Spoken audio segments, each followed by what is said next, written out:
जय हिंद दोस्तों, मैं नवीन शर्मा आप सभी का स्वागत करता हूं। आशा करता हूं आप सब एकदम अच्छे हैं, एकदम बेहतरीन हैं। एक बार सारे प्यारे दोस्त बताएंगे आप सब कैसे हैं। उम्मीद करेंगे बहुत अच्छे होंगे, बहुत शानदार होंगे और बहुत अच्छे से साथी अपनी पढ़ाई को, अपने रिवीजन को आप कर रहे होंगे। जो भी साथी टारगेट बैच में एनरोल कर चुके थे, काफ़ी दिन से ये बैच चल रहा है, आप सारे साथियों का स्वागत है। जिसमें हमको एक दिन में साथी क्या करना होता था टारगेट में, फटाफट चीज़ों को पढ़ना होता है। यही हमारा टारगेट था कि इसमें हमको ध्यान रखना है जो भी चीज़ें एग्ज़ाम ओरिएंटेड होंगी और अंतिम समय में हम उनको एक क्रैश कोर्स की तरह आपका पढ़ें और एग्ज़ाम में अपने स्कोर को बूस्ट करें। ठीक है, तो हमारे 3 टारगेट्स पूरे हो चुके थे। आज हमारा चौथा टारगेट है। आज के टारगेट में हमको क्या क्या पढ़ना है, तो आज हम पढ़ेंगे साथ ही इसमें, आज के टारगेट में जो हम पढ़ने वाले हैं वो पढ़ने वाले हैं हम आपका किसको, तो आप कहेंगे भैया आज के टारगेट में होगा हमारा, ओहो ये क्या हो गया, आज के टारगेट में हमारा होगा अकबर। ठीक है, जहांगीर, शाहजहां, औरंगजेब और औरंगजेब के उत्तरवर्ती जो शासक हुए, यानी कि जिन्होंने औरंगजेब के बाद में शासन किया, वहां से भी कभी कभार क्वेश्चन पूछे जाते हैं। वम कुमार भाई, मैं एकदम ठीक हूँ और बहुत थैंकफुल आपके पूछने के लिए रहूँगा कि आपने हालचाल पूछे। एकदम हालचाल ठीक है, तो बिना समय गंवाए शुरू करते हैं आज के टारगेट को। आज के टारगेट को अकबर से हमको शुरू करना था। ओके, तो बिल्कुल भी इधर उधर की बातें आप कोई नहीं करेगा और कक्षा पे एकदम से फोकस रखना है। अकबर के पिता का नाम क्या है बताइए एक बार, तो आप कहेंगे अकबर आपका बेटा है हुमायूं का। 1542 में आपको याद होगा, 1540 में हुमायूं को भागना पड़ा था। किस वॉर के बाद में, कन्नौज का युद्ध जब वो हार गया था तो उसको भागना पड़ा था। और वहीं 1541 में राणा वीर साल के यहाँ उसको शरण मिली, उसने हमीदा बानो के यहाँ जब शादी की, तो अकबर का जन्म हुआ 1542 में। तो अकबर का जन्म बहुत पूछा जाता है। अमरकोट के राणा वीरसाल के यहाँ हुआ था। इसके बचपन का नाम जलाल या अर्ज आसियान था। इसका सबसे बड़ा शासनकाल है, क्योंकि इसका जो शासनकाल है वो आपने ऊपर देखा 1556 से 1605, यानी कितने वर्षों का है टोटल, तो हम कहेंगे 49 ईयर्स का शासनकाल है, 49 वर्षों का। इनका पालन पोषण जो है वो सुल्ताना बेगम यानी इसका चाचा था अस्करी, तो इसके चाचा की वाइफ यानी कि चाची ने बहुत किया। ठीक है, दाई माँ इसकी अनगा थी। देखिए दाई माँ क्या होती थी, तो प्राचीन समय में ये आपका प्रचलन में होता था कि जो दूध बच्चा पीता है उससे उसके अंदर आपका बहुत सारे मूल्य और गुण विकसित होते हैं। तो जो वीरांगनाएं होती थीं या आपका जो ऐसे घरों से संबंध रखने वाली स्त्रियां थीं जिनके पूर्वज वीर रहे थे या आपका बौद्धिक रूप से आगे रहे थे, तो उनका स्तनपान छोटे बच्चे को कराया जाता था। तो दाई माँ इसकी अनगा थी जब इसका पालन पोषण हुआ। अकबर की पहली शादी हुई रुकैया बेगम से, ठीक है, जो इसके चाचा की ही लड़की थी। तो कितने वर्ष का था अकबर जब इसकी शादी हुई, 1551 में, तो आप कहेंगे भैया ये उस समय पर 9 वर्ष का था। सरहिंद के युद्ध में आपको पता होगा हुमायूं ने वापसी की थी, तो वहीं पर इसको युवराज घोषित किया गया। इसके टीचर रखे गए अब्दुल लतीफ़, ठीक है, और सिराजी। अब्दुल लतीफ़ एक ईरानी विद्वान था, लेकिन कोई खास फर्क नहीं आया और अकबर अच्छे से नहीं पढ़ पाया। सिराजी एक ऐसा व्यक्ति था जिसने अकबर को बहुत सारी किताबों को पढ़ के सुनाया। ओके, राज्याभिषेक इसका हुआ 1556 में जब हुमायूं की मौत हो गई। जिस चीज़ पे मैं साथी ये आपका बॉक्स बनाऊं तो उसको आप महत्वपूर्ण मानना। थम्स अप करिए, मेरी बात आप तक पहुंच गई है तो एक बार थम्स अप करके बताइए अगर हमारी बात आप तक पहुंच गई है। तो बैरम खान ने ईंटों के सिंहासन पर अब्दुल काशिम द्वारा इसका राज्याभिषेक कराया। और बैरम खां जो कि हुमायूं का एक साथी था, हुमायूं की वापसी में सबसे बड़ा कारण था, ये इसका संरक्षक बना। क्योंकि अकबर कितने वर्ष का है अभी, अकबर आपको हो गए लगभग 14 वर्ष का है। बैरम खां को जो उपाधि मिली वो मिली खाने खाना, यानी कि जो सरदारों का भी सरदार होता था। ठीक है, सरदारों का भी सरदार होता था। इसको क्या कहा बैरम खान ने कि भाई उधर हेमू जो है वो दिल्ली पर कंट्रोल कर चुका है, हमको पानीपत का युद्ध लड़ना होगा। तो पानीपत का दूसरा युद्ध हुआ था 5 नवंबर 1556 को। और कौन से दो पक्ष थे, तो आप कहेंगे हेमू और अकबर थे। जीत किसकी होती है इसमें, अकबर की जीत हुई और इस तरह अकबर गद्दी पर आया। और हमने कल आपको बताया था अंतिम हिंदू सम्राट रहा। ठीक है, बोलेंगे अभी फटाफट से, बोलेंगे। बहुत बढ़िया, वेरी गुड, बहुत शानदार। तो क्या कहेंगे, जीत हुई। अकबर की सभा जो लगती थी वो आगरा में लगती थी। बैरम खां अकबर का संरक्षक कितने वर्ष रहा, कुल वर्ष बताइए। तो 1556 से 1560। लेकिन बाद में बहुत अपने करीबी व्यक्तियों के कहने की वजह से ही क्या किया था आपका, अकबर ने बैरम खां को निष्कासित कर दिया था। तो ये 4 वर्ष ही संरक्षण रहा।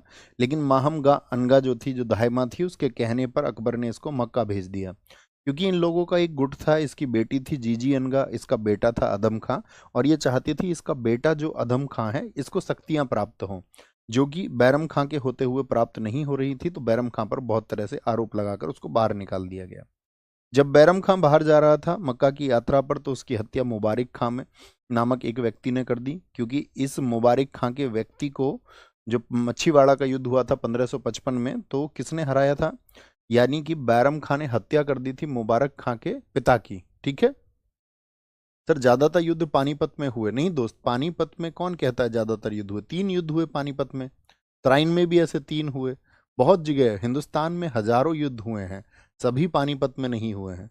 लेकिन जो बाहर से आक्रमणकारी आता था, तो दिल्ली की गद्दी पर सबसे पास में विशाल मैदान हरियाणा का पानीपत और तराइन था, इसीलिए युद्ध भूमि ऐसी ही चुनाई जाती थी। ओके, बात समझे? ऐसा ना सोचिए पानीपत में कौन सा आपने 2500 युद्ध पढ़े हैं। 3 युद्ध हुए पानीपत में, लेकिन वो उन्होंने शासन को बदला है हमेशा, इसीलिए महत्वपूर्ण है। अकबर गद्दी पर जब ये बैरम खां चला गया, तो अकबर गद्दी पर था ही, तो 1560 से 62 ये पेटीकोट शासन, स्त्रीण शासन और हरम दल का सदस्य रहा। यानी कि इस पर स्त्रियों का बहुत प्रभाव रहा। मुगलों के यहाँ पर हरम में बहुत सारी स्त्रियों को साथी बंद करके रखा जाता था। सुंदर स्त्रियों को, जिनको भी पड़ोसी राजाओं से युद्ध करके जीता जाता था, उन स्त्रियों को भी हरम में रख दिया जाता था। वो स्त्रियां उससे बाहर कभी नहीं जा सकती थीं, उसके अंदर ही रहती थीं। तो 2 साल इस पर स्त्रियों का प्रभाव रहा। 1562 में अकबर हरमदल से मुक्त होता है। 1562 में अकबर ने क्या, आपका बाल विवाह, सती प्रथा और दास प्रथा पर पाबंदी लगाई। इसमें दास प्रथा सबसे इंपॉर्टेंट है, इसको बोलते दातीज। दातीज, तो दातीज, दा से दास प्रथा, ती से तीर्थ यात्रा कर, और जा से जजिया कर इसने खत्म किया। और ये लगातार वर्षों में खत्म किए, 1563, 1564। बात समझे? बोलिए एक बार। 1562, 63 और 64 में। 1575 में इसने इबादत खाना बनवाया। इबादत खाना क्या था दरअसल में, कि भाई यहाँ पर सभी लोग आएंगे और यहाँ पर आकर के सभी धर्मों के लोग चर्चा करेंगे। तो अकबर सभी विद्वानों को सुनता था, सारे के सारे विद्वानों को वो सुनता था। ठीक है, तो क्या बोलेंगे, फतेहपुर सीकरी आगरा में, फतेहपुर सीकरी आगरा में ये इबादत खाना था। 1582 में ये बंद हो गया था। इसमें चर्चा बृहस्पतिवार को होती थी। इसमें जैन धर्म के व्यक्ति शांति चंद्र, विजय सेन सूरी, भानुचंद्र सूरी और हरि विजय सूरी ने पार्टिसिपेट किया था। अकबर ने बहुत रुचि दिखाई थी जैन धर्म की तरफ, तो सभी धर्मों के लोगों से वो सीखता था। ईसाई धर्म का एक व्यक्ति आया था मॉन्सरेट, मॉन्सरेट नामक व्यक्ति से उसने ईसाई धर्म की चर्चा की। हिंदू विद्वान गए थे पुरुषोत्तम दास, और फारसी के एक विद्वान थे दस्तूर मेहर जी। ठीक है, जिससे उसने सूर्य नमस्कार सीखा था। सूर्य नमस्कार, तो ये विद्वान लोग वो हैं जो इबादत खाने में गए। इन सब से सब कुछ सीख करके अकबर ने क्या किया था, अपना एक नया धर्म बनाया था। तो उस धर्म का क्या नाम था बताइए फटाफट से, क्या बोलेंगे? अकबर ने सुलह कुल की नीति अपनाई। सुलह कुल मतलब आपस में सभी का संवाद होगा, सब एक दूसरे का सम्मान करेंगे। अकबर ने मकबत खाना यानी कि अनुवाद विभाग की स्थापना कराई। बहुत पूछा जाता है कि ट्रांसलेशन डिपार्टमेंट यानी कि अनुवाद विभाग, इसने जो बहुत चर्चित पुस्तकें थी उन सबको ट्रांसलेट कराया। कहाँ पर होता था मकबत खाना? फतेहपुर सीकरी में। और महाभारत का फारसी अनुवाद किसने किया? अब्दुल कादिर बदायूनी ने। इसने इसको रजमनामा अर्थात ए बुक ऑफ वॉर, युद्ध की पुस्तक के नाम से लिखा। इसके समय पर रामायण का भी अनुवाद हुआ। ठीक है, ये भी किसने किया? अब्दुल कादिर बदायूनी ने किया। इसके समय पर राजतरंगिणी का भी अनुवाद हुआ। मुझे बताइए राजतरंगिणी पुस्तक को किसने लिखा था? तो राजतरंगिणी पुस्तक लिखी है कल्हण ने। कल्हण ने। गुलशन कुमार इसका आंसर मैं पहले दे चुका हूँ, शुरुआत से क्लासेस करिए। अथर्ववेद इब्राहिम सिरहिंदी ने, इसी के टाइम पर अनुवाद हुआ। पंचतंत्र को किसने लिखा है? आप कहेंगे भैया विष्णु शर्मा ने। पंचतंत्र का अनुवाद किया था अकबर के 9 रत्नों में से एक व्यक्ति थे, जिनका नाम था अबुल फजल, और उन्होंने उस पुस्तक का नाम रखा था अनवर सुहेली। मैंने कहा सभी धर्मों से चर्चा करने के बाद 1575 में जो इबादत खाना इसने बनवाया, उस इबादत खाने की रिजल्ट ये निकला कि 1582 में इसने एक धर्म की स्थापना की, दीन इलाही। लेकिन इसको कुल 19 लोगों ने ही अपनाया था। इसमें जो सबसे प्रमुख पृष्ठ था वो अबुल फजल था, सबसे पुरोहित यानी कि पुजारी आप कह सकते हैं। एकमात्र हिंदू सम्राट बीरबल ने इसको अपनाया था और किसी ने नहीं अपनाया था। 1579 में इसने मजहर की घोषणा की थी। मजहर क्या था? इसने कहा कि कभी भी धर्मों को लेकर के आपस में यदि विवाद होगा, किसी एक स्थिति में कोई ये कहेगा कि इस धर्म के अनुसार यह सही है और इस धर्म के अनुसार यह सही है, तो उसने कहा कि ऐसी स्थिति में अकबर जो आदेश देगा, यानी सम्राट का जो आदेश है वो सुप्रीम होगा, वो सुप्रीम होगा। ठीक है, तो मजहर समझ गए, थम्सअप करिए। किसका आदेश सबसे ऊपर होगा? अकबर का आदेश। इस मजहर को उसने आपका तैयार करवाया शेख मुबारक और अबुल फजल अपने दरबारियों से, और इनको इसने उपाधि दी इमाम आदिल। ठीक है, 1582 में इसने दहसाला प्रथा की शुरुआत की। दहसाला प्रथा में क्या किया? 10 साल का औसत देखा गया भूमि पे क्या उत्पादन होता है, क्योंकि कभी बाढ़ आ जाती थी, कभी सूखा पड़ जाता था, तो हर साल आपका फसल एक जैसी नहीं होती थी। इसकी वजह से उसने क्या बोला कि किसान पर जोर ना पड़े, तो एक आपका एक औसत बना लीजिए। ठीक है, और दहसाला प्रथा को शुरू किया टोडरमल ने। अब आप मुझे बताओ, टोडरमल इससे पहले किसके दरबार में था? टोडरमल ने पूरी भूमि को 4 हिस्सों में बांटा था। 4 हिस्से। पोलज, जो हर साल जिस पर खेती की जा सकती थी। परती होती थी, जो 1 से 2 वर्ष खाली रहती थी भूमि। चाचर भूमि उसको कहते थे, 3 से 4 वर्ष खाली रहती थी। बंजर, जो 5 वर्ष से अधिक खाली रहती थी। बंजर यानी कि जिस पर खेती ही नहीं होती थी। और पूछा जाता है मुगल काल में, अकबर के शासनकाल में सबसे उपजाऊ भूमि कौन सी थी? तो उपजाऊ तो वही होगी ना जिस पर हर साल खेती हो पाएगी, तो पोलज भूमि हुई। क्या बोलेंगे? पोलज भूमि। Okay boss. मनसबदारी प्रथा। मनसबदारी प्रथा ये 1575 में अकबर ने शुरू की। मनसबदारी क्या मतलब होता था? देखिए, मनसबदारी में ये कहते थे कि आपको मनसब बनाया जाएगा, मनसब। और आपको यदि मनसब बना दिया, 700 घोड़ों का मनसब बना दिया, या 7,000 घोड़े का मान लीजिए, बड़े मनसब होते थे, तो 7,000 घोड़े का यदि आपके पास पद है मनसब का, तो आपको घोड़े रखने पड़ेंगे 2 गुने, 14,000 घोड़े। जैसे किसी को 400 का मनसब बना दिया, तो उसको कितने घोड़े रखने पड़ेंगे? 800।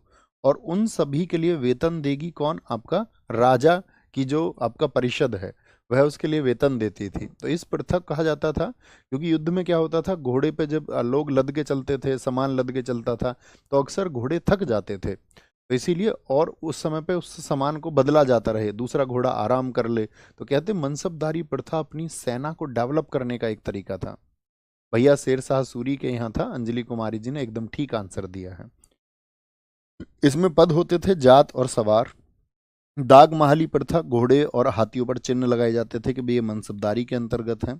और पूरी मनसबदारी प्रथा 66 कैटेगरीज में बटी हुई थी। अकबर के विजय अभियान पढ़ते हैं, जिनमें से कुछ ही महत्वपूर्ण है। जैसे अकबर का पहला विजय अभियान कौन सा है? तो आप बोलेंगे मालवा। पहला विजय अभियान, ये क्या है? उसका पहला विजय अभियान है। यहाँ का शासक था बाज बहादुर, और कहते हैं अकबर उसकी पत्नी रूपमती को आपका कैप्चर करना चाहता था, तो इसलिए उसने उसकी राजधानी, मालवा की राजधानी पे, सारंगपुर पर अटैक कराया। पहले सेनापति अदम खां को भेजा गया, जो इसमें असफल रहा। फिर दूसरा सेनापति अब्दुल्ला उजबेक भेजा गया, जिसने इस पूरे किले को घेरा, और लगभग यहाँ पर 30,000 राजपूतों का कत्ल कर दिया गया। किसके लिए आपका? तो आप कहेंगे भैया यहाँ पर रूपमती के बारे में डिस्कस होता है। चुनार के दुर्ग को उसने जीता, महत्वपूर्ण नहीं है। 1562 में उसने आमेर को मिलाया। ठीक है, दरअसल में ये जाता था आपका अजमेर शरीफ। मुझे बताइए अजमेर शरीफ कहाँ पर है? अजमेर में ही है भैया। किसकी दरगाह हमने बताई थी अजमेर शरीफ? मोइनुद्दीन चिश्ती की दरगाह। तो अकबर वहां जाता था, तो उससे मुलाकात हुई वहां पर राजा भारमल की, या बिहारी मल जिसको कहते हैं। उसने भी अकबर के साथ संधि की, तो उसको 5,000 का मनसब बनाया गया, अर्थात कितने घोड़े का? अजमेर शरीफ जाते वक्त इनकी मुलाकात हुई थी। इसी बिहारी मल के पुत्र का नाम था भगवान दास, और बिहारी मल की पुत्री का नाम था हरखाबाई, जिनको जोधाबाई के नाम से जानते हैं। और जोधाबाई की शादी यहीं इसी संधि के तहत अकबर से हुई, और जोधाबाई को टाइटल दिया गया मरियम उज्जमानी। दोनों एक ही नाम है ये, मरियम उज्जमानी। इन्हीं आपका बहारमल अर्थात बिहारी मल का पोता था मानसिंह, यानी कि जोधाबाई का भतीजा है, या कहें मानसिंह की बुआ लगती थी जोधाबाई। पुत्र जो आपका इनका पोता है, उसको भी मनसब बनाया गया 7,000 का। तो इस तरह से एक आपका संधि हो गई। तो क्या बोलेंगे? अकबर अपने साम्राज्य को, यानी अपने एम्पायर का एक्सपेंशन कर रहा था, हाँ या ना? हाँ या ना? 1562 में मेड़ता जीता। कुछ साथी आपका कमेंट करते रहते हैं, सर प्लीज रिप्लाई, सर ये सर वो। बच्चों मैं आपसे रिक्वेस्ट करूंगा कि टारगेट बैच में आप बिल्कुल ना भटकें, अपने आप को एकदम से अलाइन कर लीजिए, एकदम से फोकस्ड कर लीजिए कि बस हम कक्षा पे फोकस करेंगे। ये हम आपसे रिक्वेस्ट करेंगे, आपके लिए स्पेशल है। नहीं तो हम सारा पढ़ा देते, आपको सारा दे देते, हम आपको गाइड कर रहे हैं ना कि किन किन चीज़ों पे फोकस करना और क्या छोड़ देना है। सबसे इंपॉर्टेंट बात यह है। 1562 में उसने मेड़ता जीता। 1567 में मेवाड़ पर आक्रमण किया, चित्तौड़ पर, जो कभी नहीं झुका था। यहाँ के शासक थे राणा उदय सिंह, और जयमल ने यहाँ पर जिम्मेदारी ली थी इसकी। ठीक है, किन से? राणा उदय सिंह से, और इसकी रक्षा की थी किले की। 1568 में चित्तौड़ पर अधिकार कर लिया, और अकबर ने चित्तौड़ पर अधिकार करने के बाद में फतेहनामा जारी किया था। ठीक है, यहाँ पर अब चित्तौड़ का जब जिक्र आएगा तो महाराणा प्रताप जी का जिक्र ना आए ऐसा हो नहीं सकता था। ठीक है, तो क्या कहेंगे यहाँ पर? आप कहोगे महाराणा प्रताप थे जो कि साथी 1540 में जन्मे थे और 1597 में, 997 नहीं, 1597 में, यानी कुल 47, क्या बोलेंगे इनको, सॉरी 57 वर्ष ये जिए थे, 57 वर्ष। ठीक है, इनकी माता का नाम जयंतीबाई था, इनके पिता उदय सिंह थे जो अभी हमने आपको बताया चित्तौड़ के शासक थे। बचपन का नाम इनके का कीका था, और ये मैं तुमको बता दूं ये अपना फेवरेट नेम है, कीका। ठीक है, ये महाराणा प्रताप जी के बचपन का नाम था। इनका वंश जो था ये सिसोदिया वंश था। इनका जन्म हुआ था महाराणा प्रताप जी का कुंभलगढ़ में। एक बार महाराणा प्रताप जी को नमन करिए, उनको थोड़ा क्या बोलेंगे, सम्मान से एक बार आप उनका नाम लिखेंगे तो हमको बहुत अच्छा लगेगा। ठीक है, इनके घोड़े का नाम चेतक था, और जिससे चेतक की मौत हो गई थी हल्दी घाटी के युद्ध के बाद में, उसकी समाधि बलीचा नामक स्थल पर है। महाराणा प्रताप के हाथी थे, हल्दी घाटी के युद्ध में इनके हाथी ने भी बहुत अच्छी परफॉर्मेंस की थी, जिसको अकबर ने कैद कर लिया था, और उस हाथी ने भूखे रह करके अपने प्राण त्याग दिए थे। इसको बोलते हैं हम समर्पण। एक जानवर में भी कितना समर्पण है अपने व्यक्ति के प्रति, और आजकल लोग अपने रिश्तों में असमर्पण नहीं रख पाते हैं। राज्याभिषेक हुआ 1572 में महाराणा प्रताप जी का, और सबसे इम्पोर्टेंट है हल्दी घाटी का युद्ध, 18 जून 1576 से 21 जून, अर्थात 4 दिन ये युद्ध चला था। इसमें दो पक्ष थे, एक तरफ तो मुगल सेना थी और एक तरफ थे राणा प्रताप। ठीक है, मुगल सेना की तरफ से मानसिंह, जिसको 7,000 का मनसब बनाया गया, कछवाहा राजपूत था ये भी। अधम खां आप जानते ही हो, जो इसका महामनगा का बेटा था। जगन्नाथ और माधो सिंह, ये सब कछवाहा राजपूत थे। एक पक्ष में ये रहे। राणा प्रताप जी के पक्ष में हकीम खान थे। भामा साहा बहुत बड़े दानी थे। बिंदा झाला थे जिन्होंने राणा प्रताप की ड्रेस पहनी थी। राणा पूंजा थे जो भीलों को ट्रेन करके अपने साथ में रखे हुए थे। रावत चूणावत थे। रामदास राठौड़ थे जो जयमल, जिनके पिता ने चित्तौड़ की रक्षा की थी, उन्हीं के पुत्र थे। तो ये एक ग्रुप था, और इस युद्ध में आपको कहा गया है कि इसमें बहुत कड़ी टक्कर हुई थी, लेकिन इसमें महाराणा प्रताप घायल हो गए और चेतक घोड़ा उनको क्या है, युद्ध भूमि से बाहर ले गया था। इसके बाद में महाराणा प्रताप अरावली की पहाड़ियों में चले गए, और 1576 के बाद में सारी तैयारियां करते रहे, और 1582 में मुगलों ने जो किले उनसे छीने, उनसे ज़्यादा किले उन्होंने वापस छीने, और 1582 में जो दीवेर का युद्ध हुआ, इसीलिए इसको मेवाड़ का मैराथन कहते हैं। क्या बोलते हैं इसको? मेवाड़ का मैराथन कहा जाता है। ठीक है, महाराणा प्रताप जी की डेथ 1597 में हुई। अकबर के विजय अभियान पर आते हैं, बीच में महाराणा प्रताप आए थे तो हमने उनको पढ़ा। 1564 में अकबर ने गोंडवाना को जीता था। नेतृत्व इसका जो किया था सेनापति अकबर का था, आसफ खां। और जो रानी दुर्गावती ये खिलाफ थी, यानी इनके खिलाफ ये अभियान हुआ था, वर्सेज लिख देते हैं। इनके पति संग्राम सिंह जो थे वो एक्सपायर हो गए थे, और उनके पुत्र वीरनारायण एक बच्चे थे, तो वो गद्दी पर बैठे। लेकिन फाइनली 1564 में अकबर ने इसको जीत लिया। 1569 में अकबर ने राजस्थान के रणथंभौर पर नजर लगाई, और वहां के राजा सुरजन राय से रणथंभौर को जीता। 1569 में राजा राजचंद्र से कालिंजर जीता। 1570 में इसने मारवाड़ और जैसलमेर और बीकानेर का क्षेत्र जीता। जैसलमेर के शासक थे राजा हर्राय, और बीकानेर के शासक थे राव कल्याणमल। तो एक तो इम्पोर्टेंट ये बहुत रहेगा आपका कि भाई किस वर्ष में उसने मारवाड़ अभियान किया, या किस वर्ष में उसने चित्तौड़ अभियान किया। ठीक है, चित्तौड़ अभियान 1571-72 का उसका गुजरात अभियान बहुत इंपॉर्टेंट है। 1571-72 क्योंकि इसको द्रुतगामी अभियान कहते हैं। भैया ये रैपिड कैंपेन का क्या मीनिंग है? देखिए अकबर का केंद्र कहाँ पर होता था, राजधानी कहाँ पर थी? आगरा में। तो वहां पर स्थितियां जब गुजरात में बिगड़ी तो ये वहां पर गया, वहां का शासक विद्रोह कर रहा था मुजफ्फर तृतीय, तो अकबर वहां पर गया, सारी चीजें शांत करा के आया। इतने वापस आया अकबर आगरा तक, तो खबर मिली, फिर विद्रोह हो गया, तो तुरंत पहुंच गया। इसको बोलते उसने बहुत जल्दी में ये अभियान किए। तो अकबर ने जो ये अभियान किए, इसकी वजह से इनको तेजी से द्रुतगामी अभियान कहा गया है। क्या कहा गया है? उसको द्रुतगामी अभियान कहा गया है। ठीक है। इसका मंत्री यहाँ पर इत्माद खां था। क्या बोलेंगे? और यहाँ पर अकबर ने जब इसको जीता तो अकबर ने क्या किया था, यहाँ पर सूबेदार मिर्जा अजीज कोका को जिम्मेदारी दे के आया था फाइनल। इसको जिम्मेदारी दी गई थी, भाई गुजरात को अब तुम संभालोगे, क्योंकि मुजफ्फर थर्ड तो भाग गया था। इसको अकबर द्वारा नियुक्त किया गया और खाने आजम का टाइटल दिया गया। यहीं पर अकबर की मुलाकात पुर्तगालियों से हुई थी, क्योंकि पुर्तगाली भारत में व्यापार कर रहे थे। आप सबको पता होना चाहिए, वास्को डिगामा भारत में 1498 में ही आ चुका था और उसके बाद में पुर्तगाली आ गए थे। रानी कुमारी जी ने बहुत अच्छा आंसर लिखा है। उन्होंने कहा है कि अकबर ने यह द्रुतगामी अभियान 9 दिनों में किया था। उस समय पर यह बहुत तेज गति से हुआ था।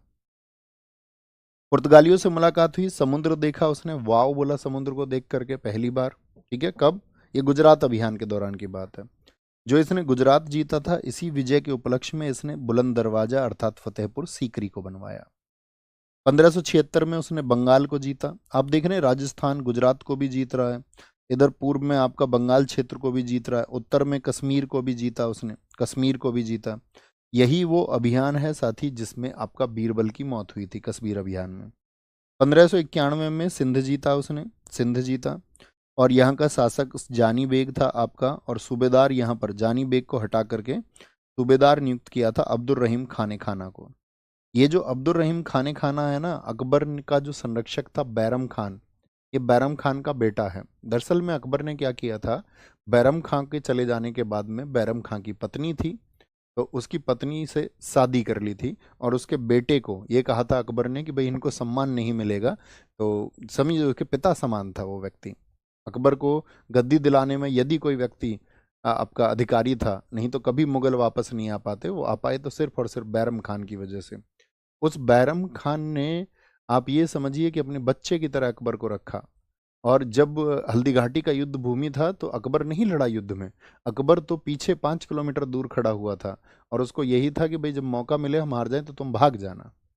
तो उसी अकबर ने सलीमा बेगम यानी कि अपने माँ तुल्य से शादी कर ली और उसका बेटा जो था अब्दुल रहीम खाने खाना, उसको अपने पुत्र का दर्जा दिया कि इनको सम्मान मिलेगा। सन 1600 में अहमदनगर और बीजापुर जीता। अहमदपुर और बीजापुर ये कहाँ के हैं? दक्षिण के राज्य हैं, कर्नाटक के। और यहाँ की शासिका थी चांद बीबी, इनको हराया। 1601 में अकबर का अंतिम विजय अभियान है असीरगढ़ का किला। असीरगढ़ का किला उसने सबसे अंतिम बार जीता साउथ की तरफ। ठीक है। अकबर की जो डेथ हुई वो 25 अक्टूबर 1605 को हुई। ठीक है, 1605 को, नहीं दोस्त नितिन, क्या बोलेंगे? 25 अक्टूबर 1605 को। इसका मकबरा कहाँ पर है? सिकंदरा में है। अकबर के नवरत्न कितने थे? तो 9 रत्न, यानी 9 लोग थे भैया। अकबर के रत्न कितने थे? 9 लोग थे। पहला बीरबल, जिसका वास्तविक नाम था महेश दास। अकबर का मनोरंजन करने के लिए यही व्यक्ति था, क्योंकि आपका बीरबल बहुत हाजिर जवाब थे, बहुत हाजिर जवाब थे। ठीक है, आपने किस्से सुने ही होंगे इनके, तो बड़ा ज़बरदस्त किस्सा हम छात्रों को सुनाते भी थे कि इसकी एंट्री किस तरह से दरबार में हुई थी। मृत्यु अफगानिस्तान अभियान के दौरान जब कश्मीर की तरफ जा रहे थे। दूसरा व्यक्ति था नवरत्नों में से अबुल फजल, जिसने बाइबिल का भी फारसी अनुवाद किया। इसके पिता का नाम था शेख मुबारक नागौरी।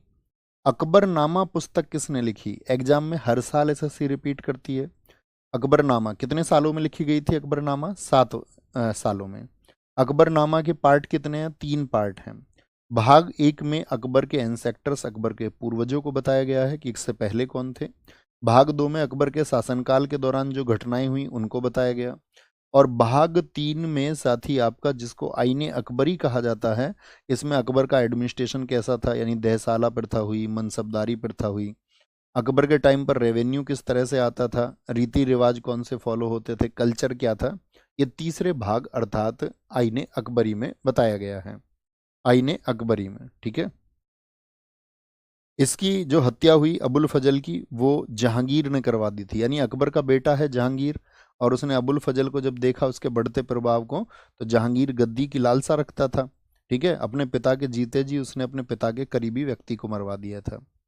इसकी साथ ही एक पुस्तक थी तबकात अकबरी, जो निजामुद्दीन अहमद ने लिखी थी, ये भी आप याद रख लेना। ये हमने यहाँ क्यों मार्क किया है, क्योंकि आईने अकबरी और तबकात अकबरी में कंफ्यूज मत हो जाना, ये अलग व्यक्ति ने लिखी है। ओके, फैजी ये तीसरा साथी विद्वान था, ये अबुल फजल का भाई था, गणित का टीचर था। सलीम और मुराद ये अकबर के बेटों के नाम है, सलीम तो जहांगीर है और मुराद इनका टीचर भी था ये। ठीक है, यानी अपने टीचर के भाई को ही मरवा दिया था जहांगीर ने, सलीम ने। इसकी उपाधि थी कवि सम्राट, यानी मलिकुस सुहरा। लीलावती पुस्तक जो थी गणित की एक बहुत प्रसिद्ध पुस्तक है, हमारे भारत में एक महान गणितज्ञ हुए हैं भास्कराचार्य, उन्होंने इस पुस्तक को लिखा, तो इसका ट्रांसलेशन किसने किया, फैजी ने किया था, फैजी ने। ठीक है, टोडरमल, टोडरमल अभी बताइए कौन सी प्रथा के लिए बताया था हमने, ये अकबर का फाइनेंस मिनिस्टर था, खूब पूछा जाता है अकबर का वित्त मंत्री कौन था। तहसाला प्रथा किसने शुरू की थी, इसी ने शुरू की थी। गजे इलाही इसी ने लॉन्च किया। अब्दुल रहीम खान खाना जो बैरम खां का बेटा था, इसको अकबर ने अपने पुत्र का दर्जा दिया था, इसने बाबर नामा का फारसी ट्रांसलेशन किया। तो क्या बाबर नामा फारसी भाषा में नहीं लिखी गई थी? अब आप मुझे बताइए एक बार, बाबर नामा को किस भाषा में हमने आपको बताया था कि बाबर ने अपनी नेटिव लैंग्वेज कौन सी भाषा में लिखा था उसको, तो बाबर ने उसको लिखा था चगताई तुर्क में। तानसेन भी इसके दरबार में रहता था, जिसका वास्तविक नाम था, तानसेन का वास्तविक नाम था रामतनु पांडे। इनके गुरु थे स्वामी हरिदास। तानसेन ने जो रचनाएं लिखी हैं, मियाँ की टोडी, मियाँ की टोडी, संगीत सार, मियाँ की मल्हार बहुत पूछी जाती है, गणेश स्रोत और रागमाला किसकी रचनाएं हैं। कौन से वाद्य यंत्र को तानसेन बजाता था, रबाब, और अकबर भी किसको बजाता था, अकबर भी रबाब को बजाता था। समाधि कहाँ पर है तानसेन की, ग्वालियर में है। उपाधि इनकी मियाँ है। तानसेन तानसेन 4 बैजू बावरा की शिक्षा संगीत विद्यापीठ बाइलर में हुई थी, कहाँ पर हुई थी, ग्वालियर में हुई, ग्वालियर में 4 यहाँ पर मीटिंग्स हुई थी। मानसिंह हम आपको बता चुके हैं, कछवाहा राजपूत था, इसको 7,000 का मनसब बनाया गया था। मुल्ला दो प्याजा ये बीरबल का प्रतिद्वंदी था, बीरबल और ये एक दूसरे पे कटाक्ष करते रहते थे। ठीक है, कटाक्ष करते, भैया जी क्या फैजी आपका चिकित्सक भी था? हाँ, फैजी गणित के टीचर होने के साथ में थोड़ा मेडिसिन भी जानता था। फकीर अजीउद्दीन ये होम मिनिस्टर था अकबर का। तो इस तरह से ये अकबर के 9 रत्न हुए। मुझे थम्सअप करके बताएं कौन कौन 9 रत्न हुए, ध्यान से देखना। बीरबल, अबुल फजल, उसका भाई फैजी, टोडरमल, अब्दुल रहीम खान खाना, तानसेन, मानसिंह और बीरबल का अपोनेंट मुल्ला दो प्याजा, और गृह मंत्री था फकीर अजुद्दीन। वित्त मंत्री कौन था, टोडरमल। अकबर के समय आने वाले अंग्रेज भारत में, देखिए आप पढ़ते होंगे जैसे कि आपका हॉकिंस आया, तो हॉकिंस वगैरह ये सब जहांगीर के टाइम पर आए थे, लेकिन कुछ अंग्रेज ऐसे हैं जो अकबर के टाइम पे भी आए। तो अकबर के समय पर आने वाला अंग्रेज पहला था स्टीफन्स थॉमस, स्टीफन्स थॉमस 1579 में। रॉल्फिच दूसरा अंग्रेज आया था। और ये दोनों लोग क्यों आए थे, ये दरअसल में ईसाई मिशनरी थे, ईसाई धर्म का प्रचार प्रसार करने यहाँ पर आए थे। अकबर ने तुलसीदास, जिन्होंने साथी अवधि में रामचरितमानस को लिखा, उनको संरक्षण दिया था। अकबर के समय कई चित्रकार थे, मीर सैयद अली, मीर सैयद अली, आपका मुकुंद, केशव तारा, दसवंत। दसवंत इसका दिमागी संतुलन बिगड़ गया था, तो अकबर ने इसको अग्रणी कलाकार किया था, कहा था, और इसने आत्महत्या कर ली थी। एक व्यक्ति था इसके समय पे चित्रकार बसावन, तो बहुत पूछे जाते हैं दसवंत और बसावन किसके चित्रकार थे, अकबर के। अकबर ने सबसे उत्कृष्ट चित्रकार किसको माना है, तो वो माना है बसावन को। ठीक है बॉस। अब आते हैं यहाँ पर जो प्रसिद्ध रचनाएं हैं, क्या बोलेंगे आपका तूतीनामा और रजमनामा, ये प्रसिद्ध चित्र हैं आपका किसके, दसवंत के। ठीक है, प्रसिद्ध चित्र दसवंत के हैं, प्रमुख कृति दसवंत की याद रख लेना। अकबर के समय पहली बार भित्ति चित्रकारी की शुरुआत हुई थी। भित्ति चित्रकारी मतलब वॉल पेंटिंग्स, यानी कि जैसे आज वॉलपेपर होते हैं, देखे हैं ना वॉलपेपर, तो जानते होंगे सब लोग, वॉल पर आज पेंटिंग्स भी होती हैं, अकबर के टाइम पर शुरू हुई थी। आईने अकबरी जो पुस्तक है उसमें 17 चित्रकारों का उल्लेख हुआ है। आइए अकबर के समय पर क्या क्या बना उसको देख लेते हैं। अकबर के समय पर आगरा का किला बना था आगरा में, ठीक है। आगरा का किला किसने बनवाया? अकबर ने बनवाया। दीवाने आम फतेहपुर सीकरी आगरा में इसी ने बनाया। आम, दीवाने आम में ये आम लोगों से मिलता था। दीवाने खास में ये आपका जो बहुत करीबी लोग होते थे उनसे मिलते थे। पंचमहल फतेहपुर सीकरी में आगरा इसने बनवाया अकबर ने। जामा मस्जिद फतेहपुर सीकरी की किसने बनवाई? तो याद रख लेना, आगरा में पूछे या फतेहपुर सीकरी तो अकबर ने। शेख सलीम चिश्ती, क्योंकि ये जो आशीर्वाद इसके पुत्र नहीं हो रहा था तो ये जाते थे आपका फतेहपुर सीकरी शेख सलीम चिश्ती के दरबार पर, और इन्हीं के आशीर्वाद से कहते हैं कि जहांगीर का जन्म हुआ, और इसीलिए जहांगीर का नाम भी क्या रखा गया बचपन का? सलीम रखा गया। लाहौर का किला, इलाहाबाद किला जिसको अब इंडियन आर्मी इस्तेमाल करती है। हिरण मीनार फतेहपुर सीकरी की किसने बनवाई? अकबर ने बनवाई थी। बुलंद दरवाजा हमने अभी बताया, बताइए किस विजय के उपलक्ष्य में बुलंद दरवाजा बनवाया गया था? कौन सी विजय थी? कौन सी विजय थी? भैया आगरा के किले को यूनेस्को में 1983 में शामिल किया गया। रमन गौतम जी, एक शानदार, बहुत शानदार आपने ये आंसर दिया है, एक अच्छे छात्र का परिचय दिया है। कितनी हाइट है बुलंद दरवाजे की? 53 मीटर है। जामी मस्जिद का दक्षिण दरवाजा इसको कहते हैं। एक जहांगीर महल किसने बनवाया आगरा में? जहांगीरी महल इसी ने बनवाया अकबर ने। अकबरी महल आगरा में इसी ने बनवाया। खैरूल मस्जिद जो बनी, खैरूल जो मस्जिद बनी आपका, खैरूल मंदिर क्या बोलेंगे? खैरूल मंजिल मस्जिद बोलेंगे इसको, मस्जिद। ये नई दिल्ली में अकबर ने बनवाई, पुरा किले के सामने, ठीक है। अकबर के शासनकाल में, अगर हम कहें तो ज़्यादा ठीक होगा। पूछ ले किसके शासनकाल में बनी, तो अकबर के शासनकाल में। लेकिन अगर व्यक्ति का नाम अकबर ना दे करके वो पूछ ले तो किसने बनवाई? माहम अनगा ने। पुराना किला जो दिल्ली में था शेरशाह सूरी के समय पर, हुमायूं ने और आपका शेरशाह सूरी ने पुराने किले को बनवाया था, हमने आपको बताया। तो यहाँ पर खैरुल जो मस्जिद बनवाई माहम अनगा यानी दाई माँ ने बनवाई। अकबर के बाद में अकबर की डेथ किस वर्ष में हुई, जरा आंसर करें। तो आप कहेंगे भैया अकबर की डेथ हुई 1605 में। तो अकबर के बाद गद्दी पर आया अकबर का बेटा जहांगीर। तो इसके बाकी जो पुत्र थे आपका याद रख लेना, उनका क्या काम हुआ था आपका, यहाँ ध्यान से देखना। बाकी अकबर के जो पुत्र थे दोनों, वो दोनों दानियाल और मुराद, वो शराब पी के मर गए थे, शराब पी के, अकबर के शासनकाल के दौरान ही। तो एक ही गद्दी का उत्तराधिकारी बचा था, जहांगीर। जहांगीर जिसके बचपन का नाम सलीम था, इसकी माता का नाम जोधाबाई। जोधाबाई ये कौन सी हैं? जो बिहारी मल की बेटी थी। इसके पिता का नाम क्या है? अकबर है। और इसके पुत्र कितने हुए आपका? हुमायूं के, सॉरी हुमायूं बोल रहा हूँ, जहांगीर के 4 पुत्र हुए। बड़ा बेटा हुआ खुसरो खां। बड़ा बेटा क्या हुआ? खुसरो खां हुआ। इसकी माता का नाम है मानबाई। मानबाई, मानबाई भी दरअसल में एक राजपूत राजकुमारी थी, और इनको उपाधि दी गई थी शाह बेगम की। लेकिन जहांगीर की शराब पीने की आदतों की वजह से उन्होंने आत्महत्या कर ली थी, और ये जहांगीर की पहली पत्नी थी, और जो राजा मानसिंह है उसकी बहन थी। यानी बहन की शादी तो हुई थी जहांगीर से, और बुआ की शादी हुई थी अकबर से। तो बुआ भतीजी यहीं पर थी। ओके। खुर्रम, खुर्रम क्या बोलेंगे? खुर्रम, ये इसके माता का नाम है जोधाबाई। ये जोधाबाई उदयपुर की रानी थी, उदयपुर की राजकुमारी, सॉरी, उदयपुर की राजकुमारी। और ये जोधाबाई कहाँ की थी? ये आमेर की थी। तो दोनों में कंफ्यूज नहीं होना है। परवेज ये शाही जमाल का पुत्र था, ठीक है। शहरयार ये दासी का पुत्र था। यानी ये इनकी माँ के नाम है, साहिब जमाल, जोधाबाई, मानबाई, और एक दासी से पैदा हुआ था शहरयार। तो कितने बेटे थे कुल मिलाकर के? जहांगीर के 4 बेटे थे, ठीक है। जहांगीर का राज्याभिषेक 1605 में हुआ। बचपन में इसको सलीम शेखू बाबा कहा जाता था। 1599 में बताइए अकबर जिंदा था कि नहीं? तो ये क्या है, अपनी मनमर्जी करता था, थोड़ा चिड़चिड़ा व्यक्ति था जहांगीर शुरुआत में। तो ये अपने पिता से नाराज होकर के अजमेर से इलाहाबाद भाग गया।